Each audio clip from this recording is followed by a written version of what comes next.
নিজের ছায়াতেই আটক লিটন। তার এই ভালো এই মন্দ কি হবে লিটন যদি হারিয়ে যায়? না, গুরুতর কিছু হয়ে যায়নি। লিটন দাস প্রবল রান খরায় দিন পার করছেন তেমনটি নয়।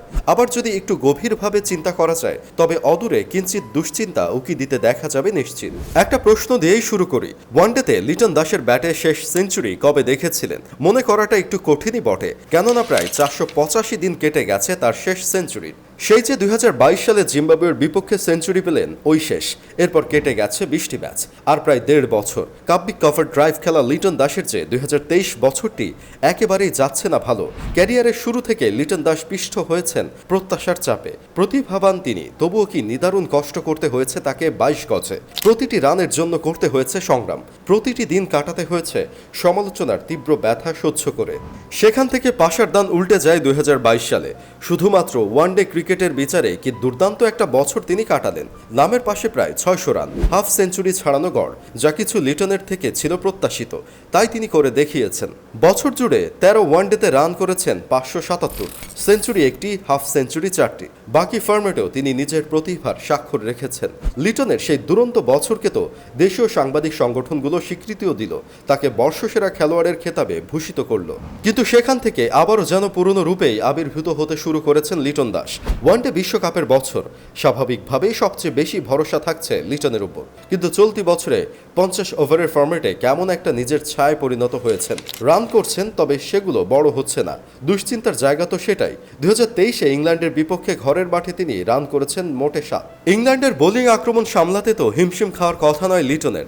অন্তত তার ক্যালিবারের একজন ব্যাটারের কাছ থেকে এটা অপ্রত্যাশিতই বটে, তবুও তেমনটা হয়েছে।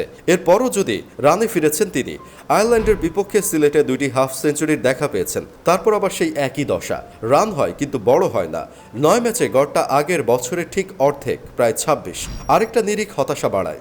2022 সালে কোনো ইনিংসেই 0 রানে ফেরেননি লিটন, কিন্তু 2023 সালে এসে 3 দফা তিনি আউট হয়েছেন 0 রানে, যা কিনা তার ক্যারিয়ারে বছরের হিসাবে ওয়ানডে ক্রিকেটে যৌথ সর্বোচ্চ। এমনকি ছাপিয়ে যাওয়ার সম্ভাবনাও ফেলে দেওয়ার মতো নয়। সেটাই মূলত চিন্তার কারণ। বাংলাদেশ দলের ওপেনিং পজিশনটা বেশ ঠুনকো অবস্থায় রয়েছে।